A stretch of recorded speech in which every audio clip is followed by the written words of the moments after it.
பழனியில் ஒரு நிலம் வந்து இல்லீகலாக பார்த்தீங்கன்னா ரிஜிஸ்ட்ரேஷன் நடந்திருக்கு அப்படின்ற ஒரு விஷயம் வந்து நீங்கள் எல்லாருமே செய்தியாக வெளியிட்டிருந்தீங்க. அந்த செய்தியோடு சேர்த்து அது மட்டும் இல்லாமல் நிறைய பொய்யான புரட்டான ஒரு வன்மத்தில் நிறைய விஷயங்கள் வந்து பார்த்திங்கன்னா பல்வேறு கட்சியினரால் பரப்பப்பட்டுருக்கு அப்படின்றது இங்கே இருக்க எல்லாருக்குமே தெரிஞ்சிருக்கும். பார்த்திங்கன்னா அந்த நிலத்தை வந்து ரிஜிஸ்ட்ரேஷன் பண்ணது என்னுடைய சொந்தக்காரரு, 100 கோடி ரூபாய் மதிப்புள்ள ஒரு சொத்தை வந்து 2 கோடி ரூபாய்க்கு ரிஜிஸ்டர் பண்ணிட்டாங்க, அது மாண்புமிகு அமைச்சருடைய உறவினர் தான் பண்ணியிருக்கிறாரு அப்படின்லாம் சமூக வலைதளத்தில் நிறைய பரவிட்டாங்க. உண்மையிலே அப்படி ஒரு உறவினர் எனக்கு எங்கேயோ இருக்காங்கன்றதை கண்டுபிடிச்சி சொல்லியிருக்காங்க பாருங்கள். எப்பேற்பட்ட கண்டுபிடிப்புன்றதை நான் இன்றைக்கி தான் பார்க்குறேன். இப்படிப்பட்ட உறவினர் எனக்கு அங்கே இருக்கிறாங்கன்றது எனக்கே இன்றைக்கி தான் தெரியும். அப்போ அப்படிப்பட்ட இடத்துல இந்த மாதிரியான ஒரு பொய் செய்திகள் எல்லாம் வந்து பரப்பிவிட்டு இருந்தாங்க. அடுத்தது ஏதோ அரசாங்கம் வந்து கவனம் செலுத்தாமல் அரசாங்கமுக்கு தெரிந்து தான் இதெல்லாம் நடக்குது, அமைச்சர்களுக்கு தெரிஞ்சு தான் இதெல்லாம் நடக்குது அப்படின்றது போல் பல பேர் பல்வேறு விஷயங்களை பொய்யாக புரட்டாக சமூக வலைதளங்கள்லையும் சில யூடியூப்களிலும் பார்த்திங்கன்னா பரப்பிட்டு வராங்க. ஸோ அதற்கு ஒரு விளக்கமாக தான் இந்த விஷயத்தை நம்ம சொல்கிறோம். என்னென்ன நடவடிக்கைகள் நம்ம எடுத்திருக்கோம் அப்படிங்கிறத நம்ம சொல்கிறதுக்காக தான் முக்கியமாக இன்றைக்கு செய்தியாளர்களை சந்திக்கிறோம். இந்த பழனியோடைய அடிவாரத்தில் இருக்கக்கூடிய தண்டபாணி மடத்துக்கு சொந்தமான அந்த நிலத்தை பொறுத்த வரைக்கும் ஏற்கனவே பார்த்திங்கன்னா பல முறை அந்த இடத்தை வந்து ரிஜிஸ்டர் பண்ணக்கூடாது யாருக்கும் அப்படின்னு சொல்லிட்டு பழனி கோயிலுடைய ஜேசி மூலயமாக சப் ரிஜிஸ்டர் ஆஃபீஸ்க்கும் டிஸ்ட்ரிக்ட் ரிஜிஸ்டர் ஆஃபீஸ்க்கும் பல முறை கடிதங்கள் வழங்கப்பட்டிருக்குது. நீங்கள் அந்த கடிதங்கள் பார்த்தீங்கன்னா 15/9/2025, 16/11, 25/12 போன 2025 பார்த்தீங்கன்னா இந்த கடிதங்கள்லாம் நம்ம வழங்கியிருக்கிறோம். இதை தாண்டி கடந்த மார்ச் மாதம் 2026 மார்ச் மாதம் 27ஆம் தேதி அன்னைக்கு வந்து பார்த்தீங்கன்னா அந்த லேண்டை வந்து திரும்ப ரிஜிஸ்ட்ரேஷன் பண்ணுறதுக்கு ட்ரை பண்ணியிருக்கிறாங்க. ஒரு ஃப்ராட்லண்ட் சேல் டீடை வச்சு ரிஜிஸ்ட்ரேஷன் பண்ணுறதுக்கு ட்ரை பண்ணியிருக்கிறாங்க. ஸோ அதையும் நம்ம அன்றைக்கி வந்து பண்ண முடியாமல் போனதுனால என்ன பண்ணுறாங்கன்னா ஒரு ரெஃப்யூசல் ஸ்லிப் ஒன்று கொடுத்துட்றாங்க. இதை பண்ண முடியாது அப்படின்னு சொல்லிட்டு ரெஃப்யூசல் ஸ்லிப்பு ஒன்று அந்த ஏப்ரல் மாதத்தை 1ஆம் தேதி கொடுத்துட்றாங்க. அந்த ரெஃப்யூசல் ஸ்லிப்பை வச்சுக்கிட்டு அந்த ப்ரைவேட் பார்ட்டி என்ன பண்ணுறாங்க, ஒரு 2-3 பேர் சேர்ந்துக்கிட்டுனா கோர்ட்டுக்கு போகிறாங்க. ஸோ கோர்ட்டுக்கு போயிட்டு ஏப்ரல் 10ஆம் தேதி ஒரு ஆர்டர் ஒன்று வாங்குறாங்க. அந்த ஆர்டரில் வந்து பார்த்தீங்கன்னா கோர்ட் வந்து ஒரு வழிமுறையை கொடுக்குறாங்க. டாக்குமெண்ட்ஸ் எல்லாம் வெரிஃபை பண்ணி அது சரியாக இருந்தால் ரிஜிஸ்ட்ரேஷன் பண்ணலாம் அப்படின்ற டாக்குமெண்ட்ஸ் சரியாக இருந்தா வெரிஃபை பண்ணி சரியாக இருந்தா கேன் பி கன்சிடர்னு ஒரு வார்த்தை தான் போடுறாங்க சொல்றாங்க. ஸோ அப்படி வந்து ஒரு ஆர்டரை கொடுக்குறாங்க. இந்த ஆர்டருமே வந்து வித்தின் த 1 வீக், ஒரு வாரத்துக்குள்ள இதை செய்யணும் அப்படின்றது தான் கோர்ட்டுடைய அன்றைக்கு இருந்த ஆர்டராக இருக்கிறது. ஆனால் அதற்கு பிறகு வந்து பார்த்தீங்கன்னா அந்த ஆர்டரை வைத்துக்கொண்டு இப்போ ஜூலை மாதம் என்ன பண்ணுறாங்கன்னா 3ஆம் தேதி வந்து சப் ரிஜிஸ்டர் ஆஃபீஸ் அந்த 2ஆம் தேதி ஜேசி ஆமாம். ஸோ சப் ரிஜிஸ்டர் ஆஃபீஸ்க்கு போகிறாங்க. போயிட்டு 3ஆம் தேதி இதை ரிஜிஸ்ட்ரேஷன் பண்ணணும்னு சொல்லி கேட்குறாங்க. ஆனால் 2ஆம் தேதியே 3ஆம் தேதி அவர் போகிறாங்க அந்த ரிஜிஸ்ட்ரேஷன் பண்ணுறதுக்கு. அதற்கு முன்னாடி நாள் 2ஆம் தேதியே பழனியுடைய ஜேசி என்ன பண்ணுறாரு அப்படின்னா இந்த லேண்டில் எந்த விதமான ரிஜிஸ்ட்ரேஷனும் பண்ணக்கூடாது அப்படின்னு சொல்லிட்டு டிஸ்ட்ரிக்ட் ரிஜிஸ்டர் ஆஃபீஸுக்கு மீண்டும் வந்து கடிதத்தை எழுதிடுறாங்க. 3ஆம் தேதியும் அந்த ரிஜிஸ்ட்ரேஷனை வந்து ஹோல்டு பண்ணி பெண்டிங்ல போட்டுடுறாங்க. 3ஆம் தேதி முயற்சி பண்றாங்க மீண்டும் அதை ரெஜிஸ்டர் பண்றதுக்கு முயற்சி பண்றாங்க. அப்ப இருந்த சப் ரிஜிஸ்ட்ரார் வந்து அப்போ வந்து அசிஸ்டன்ட் ஒருத்தர் ஒர்க் பண்ணிட்டு இருக்கிறாரு. நாங்க 1ஆம் தேதி ஒரு டிரான்ஸ்ஃபர் போடுறோம், புதுசாக ட்ரான்ஸ்ஃபர் ஆனவங்க இன்னும் வந்து ஜாயின் பண்ணல, அதுக்காக ஒரு அசிஸ்டன்ட் வந்து சப் ரிஜிஸ்ட்ரார் பொசிஷன்ல இருக்கிறாங்க. அவர் வந்து மறுத்துறாரு, இந்த பெண்டிங்ல போட்டுறாரு அந்த டாக்குமெண்ட் ரெஜிஸ்டர் பண்ணாம. பெண்டிங்ல போட்டு முடிச்சதுக்கு அப்புறம் வந்து பாத்தீங்கன்னா திரும்ப வந்து 6ஆம் தேதி ஒரு அடிஷனலா வந்து சார்ஜ் எடுத்துக்கிறதுக்காக லீவ்ல இருக்கக்கூடிய இடத்துல ஒரு ஆள் சார்ஜ் அந்த பர்சனும் லீவ்ல போறதுனால அப்புறம் ஜஸ்டின் மணிகண்டன் ஒருத்தரை வந்து சொல்லுங்க. ஸோ அந்த ஜஸ்டின் மணிகண்டன் அப்படின்றவர் வந்து சார்ஜுக்கு அன்னைக்கு லீவ்ல போறதுக்காக யாருமே இல்லைன்றதுனால சார்ஜுக்கு வராரு. அவரு இதை பத்தியான இந்த ஹிஸ்டரியை தெரியாம என்ன பண்ணிடுறாரு அப்படின்னா அந்த ரிஜிஸ்ட்ரேஷனை அன்னைக்கு பண்ணி கொடுத்துட்றாரு. இது வந்து 6ஆம் தேதி நடக்குது. அப்போ இது தெரிஞ்ச உடனேயே உடனடியாக நம்மளுடைய ஹெச்ஆர்என்சினுடைய அதிகாரிகள் என்ன பண்ணுறோம் அப்படின்னா இந்த ரிஜிஸ்ட்ரேஷன் வந்து இல்லீகலானது, இதை வந்து அவங்க இந்த ஹிஸ்ட்ரியை பார்க்காம பண்ணி கொடுத்துட்டாங்க அப்படின்னு சொல்லி சம்மந்தப்பட்ட துறை அதிகாரிகள் பதிவுத்துறை அதிகாரிகிட்டலாம் பேசி அந்த நிலத்தோடைய ரிஜிஸ்ட்ரேஷனை ஸ்டாப் பண்ணுறதுக்கு என்னென்ன வழிமுறைகள் இருக்குதோ அது எல்லாத்தையும் முன்னெடுத்துருக்கிறோம். கோர்ட்டில் இது சம்மந்தமான வழக்கு இருக்குது. இன்றைக்கு அந்த வழக்கு வந்து விசாரணைக்கு வந்துச்சு. விசாரணைக்கு வரும்பொழுது ஹெச்ஆர்என்சியும் வந்து ஒரு பார்ட்டியாக அவங்க அட்மிட் பண்ணியிருக்கிறாங்க. நாளைக்கு மறுபடியும் இந்த கோர்ட்டில் கேஸ் வருது. அப்போ இந்த லேண்டை நம்ம திரும்ப வந்து ரெட்ரைவ் பண்ண போகிறோம் அப்படின்றதுல எந்த விதமான சந்தேகமும் யாருக்கும் இங்கே தேவை கிடையாது. அதே போல் மாண்புமிகு அமைச்சர் அவர்களும் அவர் துறை சார்ந்து அந்த சார் பதிவாளரை உடனடியாக சஸ்பென்ஷன் பண்ணிட்டு நேர்மையான விசாரணைக்கு என்னென்ன செய்ய முடியுமோ அது எல்லாத்தையும் அவரும் அவர் துறை சார்ந்து பண்ணிக்கிட்டு இருக்கிறாரு. இப்படி லைன் பை லைனாக ஒவ்வொரு ஆக்ஷன்ஸ் தான் நம்ம எடுத்துகிட்டு இருக்கும்பொழுது, ஏன்னா நாம் வந்து ஒரு அரசாங்கம் நடத்துகிறோம், சட்ட ரீதியிலான முறையில் நம்ம இந்த விசாரணை நடத்துகிறோம், நடவடிக்கைகள் இருக்கணும்னு சொல்லிட்டு இது ஒவ்வொன்றா நம்ம பண்ணிக்கிட்டு இருக்கும்பொழுது இந்த விசாரணையை வந்து என்னன்னே தெரியாமல், என்ன நடக்குது, அரசாங்கம் என்ன பண்ணுது, இது எதையுமே தெரியாமல் பொத்தாம்பொதுவாக வந்து அமைச்சருடைய உறவினர் வந்து இந்த லேண்டை வந்து வாங்கிட்டாரு, அமைச்சரோட இதில் கை இருக்குது, அமைச்சருக்கு தெரிஞ்சுதான் இது நடக்குது அப்படின்லாம் ஒரு பயங்கரமான வன்மத்திலையும் இந்த அரசாங்கத்தின் மேலே ஏதாவது ஒரு ஊழல் கரையை வந்து நம்ம பண்ணிட மாட்டோமா அப்படிங்கிறதுக்காகவும் எதிர்க்கட்சிகள் கங்கணம் கட்டிக்கொண்டு வேலை பார்க்கறது நல்லா தெரியுது.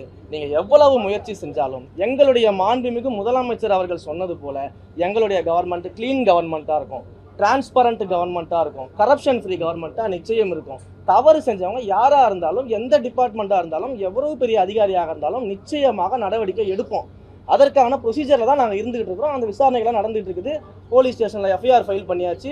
சம்மந்தப்பட்ட சப் ரிஜிஸ்டர் மேலேயும் அதே போல் இந்த ரிஜிஸ்ட்ரேஷனுக்காக ட்ரை பண்ண அந்த பிரைவேட் பார்ட்டிஸ் மேலேயும் எஃப்ஐஆர் ஃபைல் பண்ணி போலீஸ் விசாரணை நடந்துகிட்டு இருக்குது. துறை ரீதியான நடவடிக்கைகளையும் எடுத்துக்கிட்டு இருக்கிறோம்.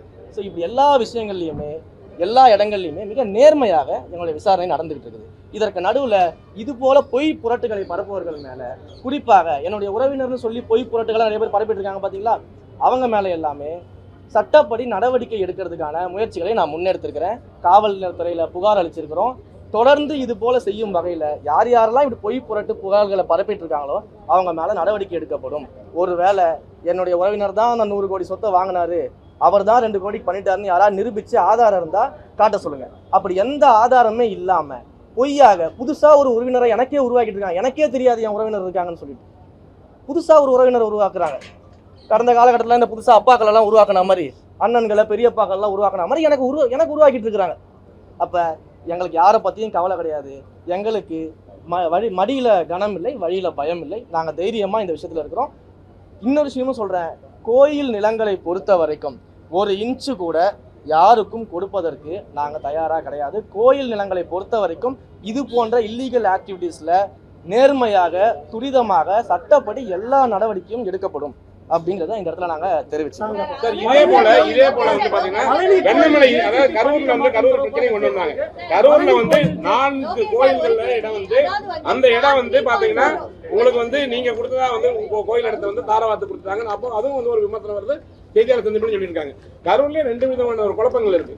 ஏன்னா ஒரு புறம் வந்து கோயில் இருந்து நீங்க கொடுத்துருக்கீங்க, அதே போல வெண்ணமலையிலையும் வந்து மக்கள் வந்து ஏற்கனவே கவர்மெண்ட் ரிஜிஸ்டர் பண்ணதெல்லாம் அப்போ வந்து கோயில் இடம் இருந்த போது ஏன் ரிஜிஸ்டர் பண்ணாங்க? ஏன்னா இப்போ வந்து இப்போ என்ன இப்போ பண்றது இல்லைன்றீங்க, ஆரம்பத்துல வந்து ஏன் பண்ணாங்க? இல்ல, அருமையான கேள்வி அண்ணன் கேட்டாரு. இதுவும் ஒரு பொய்யான புரோபகண்டா. கோயில் நிலத்தை தாரவாத்துட்டாங்க, கோயில் நிலத்தை பட்டா போட்டு கொடுத்துட்டாங்க, கோயில் நிலத்தை வந்து ஆக்கிரமிப்பாளர்களுக்கு கொடுத்துட்டாங்க, இப்படின்னு டிசைனா கலர் கலரா வந்து போய் சொல்லி ரீல் சுத்திக்கிட்டு இருக்கிறாங்க சில பேர். குறிப்பாக அண்ணன் நயினார் நாகேந்திரன் போன்றவர்கள்லாம் இது என்ன விஷயம், என்ன ஹிஸ்டரி இருக்குது, என்ன சட்டங்கள் இருக்குது, இது எதையுமே பார்க்காம கலர் கலரா ரீல் சுத்திக்கிட்டு இருக்கிறாங்க சமூக வலைதளத்துல. அதாவது இனாம் ஒழிப்பு சட்டம்னு ஒன்று இருக்குது. இது அண்ணனுக்கு தெரியுமா என்னன்னு எனக்கு தெரியல. இனாம் ஒழிப்பு சட்டத்தின் மூலமாக 1963, 67 காலகட்டத்தில் வந்து பார்த்தீங்கன்னா பல்லாண்டுகளுக்கும் மேலாக அங்கே உழவு தொழில் செய்து விவசாயம் செய்து வந்த அந்த மக்கள், குடிவாரம்னு சொல்லக்கூடிய அந்த மக்கள் அங்கே வசித்து வராங்க. அப்போ அவங்களுக்கு அந்த இடத்துடைய உரிமையை கொடுக்கும் விதமாக, அந்த இடத்தை அனுபவித்து அவங்க வந்து அதற்கான பயன்பாட்டை கொண்டு வரும் விதமாக அந்த இனாம் ஒழிப்பு சட்டத்தின் மூலமாக அன்றைய காலகட்டத்தில் வந்து பார்த்தீங்கன்னா ஃபுல் சர்வே, ஒரு செட்டில்மெண்ட் தாசில்தாரை போட்டு கம்ப்ளீட் சர்வே எல்லா வகையிலும் என்கொயரி பண்ணி யார் யாருக்கெல்லாம் நியாயமாக பட்டா வழங்கப்பட வேண்டும்னு முடிவு பண்ணாங்களோ அவங்க எல்லாருக்கும் அப்போவே பட்டா வழங்கிட்டாங்க. இவங்க சொன்னது போல ஏதோ புதுசாக தாவேக்கா ஆட்சிக்கு வந்தோடனே பட்டா போட்டு கொடுத்துட்டோம் அப்படின்றத ஒரு அப்பட்டமான பொய். அது இனாம் ஒழிப்பு சட்டத்தின் மூலமாகவே அவங்களுக்கு பட்டா கொடுத்தாச்சு. பட்டா கொடுத்ததுக்கு பிறகு 60 ஆண்டுகளுக்கு மேலாக அந்த மக்கள் வந்து அங்கே வசிச்சுட்டு வராங்க. பல முறை அந்த 60 ஆண்டு காலத்தில் பல முறை அந்த மக்கள் வந்து நிலங்களை விற்கிறது, வாங்குறது, லோன் எடுக்கிறது, இன்னும் சொல்லப்போனால் பல்வேறு இடங்களில் கவர்மெண்ட் ப்ராஜெக்ட்ஸுக்கு அந்த இடத்த எடுக்கும் பொழுது சம்பந்தப்பட்ட நில உரிமையாளர்களுக்கு அந்த பட்டா வச்சிருக்காங்க இல்லையா, இன்னைக்கு அவங்க என்க்ரோச்சர்னு சொல்றாங்க இல்லையா, அந்த பட்டா உரிமையாளர்களுக்கு அரசாங்கமே காம்பன்சேஷனும் கொடுத்துருக்கக்கூடிய வரலாறுகள்லாம் இங்கே இருக்குது. அப்போ அரசாங்கமே ஒருத்தர் காம்பன்சேஷன் கொடுக்குறதுனா அவருக்கு ரைட் இருக்கிறதுனால தானே கொடுக்குறாங்க. அப்போ இதெல்லாம் அங்கே இருக்குது.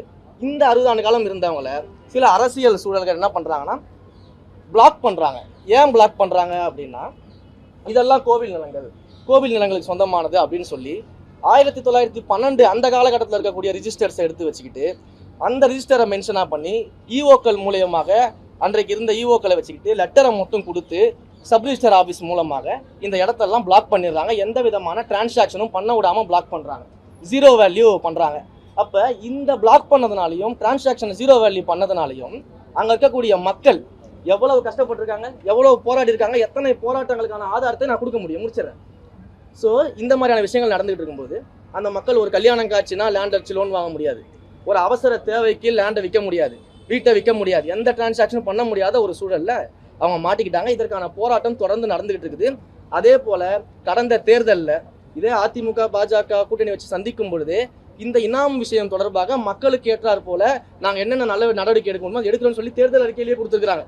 ஆனால் இன்றைக்கு அவங்க எதிர்த்து பேசுறாங்க, புரியுதுங்களா? அப்போ இந்த மாதிரியான விஷயங்கள் பண்ணிட்டு இருக்கிறோம். இதுல நியாயப்படி நீங்க பாத்தீங்கன்னா மொத்தம் வந்து நம்மளுடைய கரூர் மாவட்டத்தை பொறுத்த வரைக்கும் 3071 இனங்கள் சர்வே நம்பர்ஸ் வந்து பிளாக்ல இருக்கு. அதுல கோவில் நிலங்கள் 2024 சர்வே நம்பர்ஸ் பிளாக்ல தான் இருக்கு. அதை யாராலையும் கை வைக்க முடியாது, ஓகேங்களா? அதே போல பட்டா நிலம் 1167 நிலங்கள் இருக்கு. அதுல வந்து பாத்தீங்கன்னா தெளிவான இனங்கள், கிளியர் கேசஸ் அப்படின்னு சொல்லிட்டு இனாம் ஒழிப்பு சட்டத்தின் மூலமாக பட்டா பெறப்பட்டு இண்டிவிஜுவல் நேம்ஸுக்கு பட்டா கொடுக்கப்பட்ட பிறகு அதற்கு பிறகு வந்தக்கூடிய யூடிஆர்லையும் இண்டிவிஜுவல் நேம்ல அவங்க பட்டா இருக்கும். அதற்கு பிறகு கம்ப்யூட்டரைஸ்டு பண்ணதுக்கு அப்புறமும் இண்டிவிஜுவல் நேம்ல அந்த பட்டா இருக்கும். இந்த 3 ரிஜிஸ்டரையும் சரியாக சரிபார்த்து இந்த கிளியர் கேசஸ் இந்த கேசஸ் மேல எந்த விதமான கோர்ட்டு வழக்குகளும் நிலுவையில் கிடையாது. எந்த கோயிலும் போயிட்டு எங்களுடைய லேண்டுன்னு சொல்லி சிவில் சூட் போட்டெல்லாம் வழக்குகளும் நிலுவை கிடையாது. அப்படி எதுவுமே இல்லாத இந்த கிளியர் கேசஸ் இருக்கு பார்த்தீங்களா, அதனுடைய பிளாக்ஸை மட்டும்தான், அவங்களுடைய டிரான்சாக்ஷன் இருக்கக்கூடிய பிளாக்கை மட்டும்தான் ரிலீஸ் பண்ணியிருக்கிறோம். இவங்க சொன்ன மாதிரி கோயில் நிலத்தை கொண்டு போய் பட்டா போட்டு கொடுக்கல, புதுசாக பட்டா போட்டு கொடுக்கல, இதெல்லாம் தான் நம்ம பண்ணியிருக்கிறோம். இதுதான் வந்து இங்கே இருக்கக்கூடிய நிகழ்வு. இதை வந்து மூடி மறைச்சிட்டு கோயில் நிலத்தை பட்டா போட்டு கொடுத்துருன்னு ஒரு பொய்யான ப்ரொபகண்டாவை முன் வச்சுட்டு இருக்கிறாங்க. 3000 சொச்சம் ஏக்கர் டோட்டல் பிளாக்ல இருக்கு. அதுல கோயில் நிலங்கள் 2024 சர்வே நம்பர்ஸ் தான் இருக்கு, ஓகேங்களா? அந்த 2024 நம்ம ஒரு இன்ச்சு கூட கை வைக்கல. பழனி கோயில பொறுத்த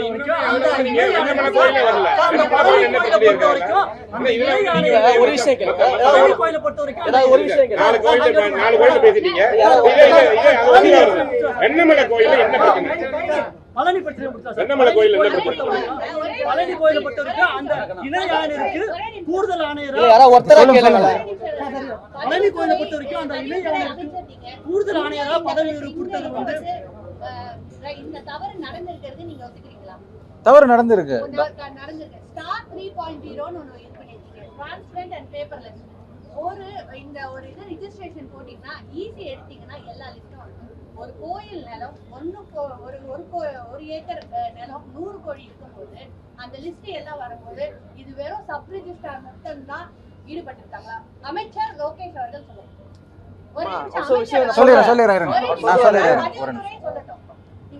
சப் ரெஜிஸ்ட்ரார் இந்த சப் ரெஜிஸ்ட்ரார் தப்பு பண்ணாருன்னு தெரிஞ்சதுனால தான் அவர் வந்து நேற்றே சஸ்பெண்ட் பண்ணியாச்சு.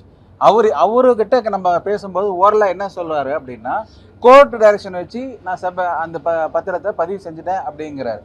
என்ன அப்புறம் இப்போ நம்ம வந்து அந்த டாக்குமெண்ட் ஹோல்ட் பண்ணி தான் வச்சிருக்கிறோம். இப்போ என்ன கேட்டீங்க? ஸ்டார் மட்டும்தான் தெரிஞ்சு நடந்துச்சான்றது இல்ல, அதுதான் சொல்றேன். இவர் கோர்ட் டைரக்ஷன் வச்சு பண்ணி இருக்கிறாரு. இந்த கோர்ட் வந்து தலையிட்டு இது வந்து டாக்குமெண்ட்ஸ் கன்சிடர் பண்ணி can be consider to register அப்படிங்கிற மாதிரி ஒரு டைரக்ஷன் கொடுத்துறாங்க. அதை வச்சு இவர் பண்ணிட்டேன்னு எங்ககிட்ட சொல்றாரு. பட் அது தவறு நடந்தது தான் சப் ரெஜிஸ்ட்ராரை நாங்கள் சஸ்பெண்ட் பண்ணிட்டோம், டாக்குமெண்ட்டை ஹோல்ட் பண்ணிட்டோம். இருங்க இன்னும் வரவே இல்லை. ஸ்டார் 3.0 ஸ்டார் 3.0 இப்ப அவர் சொன்னது போல அந்த 2.0 இருக்கு. அதுதாங்க சொல்ல வர அவர் சொல்ல நான் கன்க்ளூட் பண்றேன். ஏன்னா ஒரே விஷயத்தை சுத்தி வர நான் கன்க்ளூட் இருங்க இதுல சப்ரேஸ் நீங்க இன்னொரு கேள்வி கேட்டீங்க. சப்ரேஸ்டார் மட்டும் தான் இதுல வந்து சம்பந்தப்பட்டிருக்காரான்னு ஒரு கேள்வி கேட்கறீங்க. இவருக்கு மேல யார் இருந்தாலும் இதில் யார் சம்பந்தப்பட்ட துறை ரீதியான நடவடிக்கை எடுத்தாச்சு. இதுக்கப்புறம் விசாரணையும் தொடங்கியாச்சு. இவருக்கு மேல யாராக இருந்தாலும் அவர் மீது என்ன நடவடிக்கை எடுக்கணுமோ அத்தனை எடுக்கப்படும். சார் இந்த கொஸ்டின் ஒரு ஆர்டரே அந்த பழனி இந்த சர்ச்சை ஓடிட்டு இருக்கும்போது அந்த இணை ஆணையருக்கு கூடுதல் ஆணையரா பதவி உயர்வு கொடுத்தது ஒரு சர்ச்சையாக்கப்படுது. அவருக்கு என்ன தொடர்பு இருக்கு? அதுதான் சொல்றேன். அதே மாரிமுத்து தான் 4 தடவை சப் ரிஜிஸ்டருக்கு லெட்டர் எழுதியிருக்கிறாரு.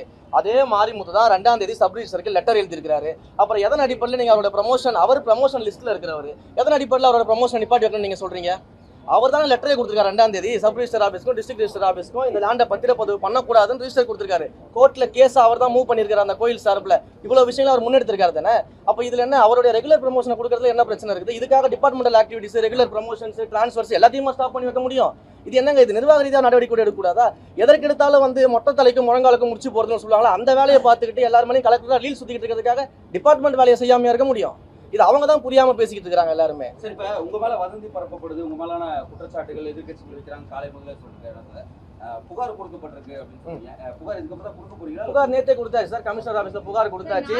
சம்பந்தப்பட்ட ஐடிஸ், எந்தெந்த யூடியூப் மீடியாஸ், எந்தெந்த முக்கியமான மீடியாக்கள்ல என்னுடைய உறவினர்னு சொல்லி சொல்றது, எனக்கு இதுல பங்கு இருக்குன்னு சொல்லி சொல்றது, ஆதாரம் இல்லாத குற்றச்சாட்டுல யார் யாரெல்லாம் வச்சிருக்காங்களோ ப்ராப்பர் லிங்கோட அவங்க செய்தியோட எல்லாத்தையுமே கமிஷனருக்கு கம்ப்ளைண்ட் கொடுத்துருக்கோம். அதன் மேல ஆக்ஷன் எடுப்போம். தொடர்ந்து இதே மாதிரி இழிவாக முறையில இதே மாதிரி ஒரு பொய் புரட்டு செய்திகளை ஆதாரம் எல்லாம் பேசிட்டு இருந்தா அடுத்த கட்ட நடவடிக்கைகள் எடுப்போம். சட்டரீதியா கொடுத்தாச்சு, கம்ப்ளைண்ட் கொடுத்தாச்சு, எஃப்ஐஆர் இன்னைக்கு ஃபைல் பண்ணிடுவாங்க. நான் கோயில தவிர நான் ஒரு கேள்வி சமூக வலைதளங்கள் முழுதா இந்த விவகாரம் இருக்கு. நம்ம கேள்வி போயிட்டு இருக்கு. எஃப்ஐஆர் இன்னமும் அமைச்சர் கொடுத்த புகார் மீது எஃப்ஐஆர் காவல்துறை ஏன் பதிவு பண்ணாம? நேற்று நைட்டு தாங்க கொடுத்துருக்கோம். அவங்களும் அதை பார்த்துட்டு எஃப்ஐஆர் ஃபைல் பண்ணுவாங்கல்ல. சாதாரண மக்களா இருந்தாலும் ஒண்ணுதான், அமைச்சர் இருந்தாலும் ஒண்ணுதான். அமைச்சர்னா மட்டும் என்ன ஃபாஸ்ட் ஃபார்வர்டா பண்ண முடியும்? அவங்க விசாரிச்சுட்டு எஃப்ஐஆர் போட்டு கொடுப்பாங்க. நாங்க வேலையை பார்த்துட்டு இருக்கோம். ஒரு சப் ரிஜிஸ்டர் கண்டுபிடிச்சிட்டோம். லூப்ல இருக்கிறவங்க தனியார் எல்லாரும் ஆக்ஷன் எடுக்கணுமா? அவங்க மேல எஃப்ஐஆர் எப்படி நீங்க? அதுதான் சொல்லிட்டேனே, இதுக்கு சம்பந்தப்பட்ட எந்த ஒரு அதிகாரி, எந்த ஒரு தனிநபராக இருந்தாலும் சட்டப்படி நடவடிக்கை உட்படுத்தப்படுவார்கள். நாங்க தேவைப்பட்டா இதுக்கு மேல் விசாரணைக்கு எந்த வித லெவலையும் சிஎம் கிட்ட ரெக்வஸ்ட் பண்ணி நாங்க பண்ணுவோம். 4 கோயில்ல அந்த பிரச்சனை என்ன முடிஞ்சது? அங்கேயே கரூர்ல இன்னொரு கோயில் இருக்குது பிரச்சனை. வெண்ணமலையில கேஸ் போட்டுக்காம கேஸ் ஓடிட்டு இருக்குது. அதுல என்னன்னா, அதுல இதே மாதிரிதான் இனாமா கொடுத்ததுலயே அவங்களுக்கும் பிரச்சனையா இருக்கு. அந்த வெண்ணமலை கோயில்னால என்ன சிச்சுவேஷன் இருக்கு, என்ன மனு? வெண்ணமலை கோயில் மட்டும் இல்ல சார், கரூர் பல்வேறு கோயில்கள்ல இந்த பிரச்சனை இருக்கு சார். தெளிவா சொல்றோம். முதல் கட்டமாக இந்த 4 கோயிலை எடுத்து இந்த 4 கோயில்ல கிளியர் கேசஸா இருக்கக்கூடிய பிளாக்ஸை நம்ம ரிமூவ் பண்ணியிருக்கிறோம்.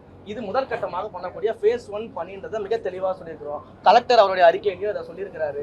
இது எல்லாமே ஒரு ஸ்டெப் பை ஸ்டெப் ப்ரொசீஜராக பண்ண போறோம். இன்றைக்கு கோர்ட்ல ஹியரிங் வந்திருக்குது. கோர்ட்ல கவுண்டர் ஃபைல் பண்ண சொல்லியிருக்காங்க. இன்றைக்கு இந்த வழக்கின் மீது எந்த விதமான ஸ்டேவும் கொடுக்கல. ஸோ ப்ராப்பர் டாக்குமெண்ட்ஸை கோர்ட்ல சப்மிட் பண்ண சொல்லியிருக்காங்க. நாங்கள் கவுண்டர் கொடுக்க போறோம். அதே போல இந்த மாதிரியான கிளியர் கேசஸ் இன்னும் எங்கெங்கெல்லாம் இருக்குது, இதற்கு நாங்கள் என்னென்ன அடுத்த கட்ட முன் நடவடிக்கை எடுக்க போறோம் அப்படிங்கிறது எல்லாமே நானும் மாண்புமிகு அமைச்சரும் ரெவென்யூ மினிஸ்டரும் எல்லாரும் சேர்ந்து முடிவு பண்ணி சிஎம் கிட்ட அப்ரூவல் வாங்கிட்டு தொடர்ச்சியாக தெளிவாக சொல்றோம். கோயில் நிலங்களை பாதுகாப்பதில் எங்களுடைய அரசு, இந்து சமய அறநிலையத்துறையும் மிக கவனமாக இருக்கிறது. கோயில் நிலங்களை ஒரு இன்ச்சு கூட யாருக்கும் விட்டு தர மாட்டோம். அதே சார் போல இந்த மாதிரியான மக்கள் வாழ்வாதார பிரச்சனை, மக்கள் அவங்களுடைய இத்தனை ஆண்டு காலமாக வாழ்ந்து எல்லா டாக்குமெண்ட்ஸ் வச்சுக்கிட்டு பட்டா வச்சுக்கிட்டு அரசாங்கம் ஒரு ஆக்ட் போட்டு பட்டா கொடுத்து அதை கூட பயன்படுத்த முடியாத சூழல் இருக்கும்போது அங்கு மக்களுக்காகவும் இந்த அரசாங்கம் செயல்படக்கூடும். அதனால மக்கள் பிரச்சனையா அணுகுவோம், கோயில் பிரச்சனையா அணுகுவோம். இதுல நாங்க கிளியர் கட் டைரக்ஷனோட இருக்கிறோம். கடந்த ஆட்சிகள்லாம் நீங்க பார்க்கும்பொழுது எல்லாமே கோயில் நிலம்ன்ற சப்ஜெக்ட் குள்ள தான் போவாங்களே தவிர்த்து கோயில் நிலம், இனாம் நிலங்கள்னு நம்ம இன்னைக்கு ஸ்பிளிட் பண்ணி எல்லாத்தையும் பண்ணியிருக்கிறோம். ஸோ இது தொடர்ச்சியாக நடைபெறும். கோயில் நிலங்களை நாங்கள் விட்டு கொடுக்க மாட்டோம். அதே போல மக்களையும் நாங்கள் எந்த இடத்துலையுமே பாத்தீங்கன்னா அவங்க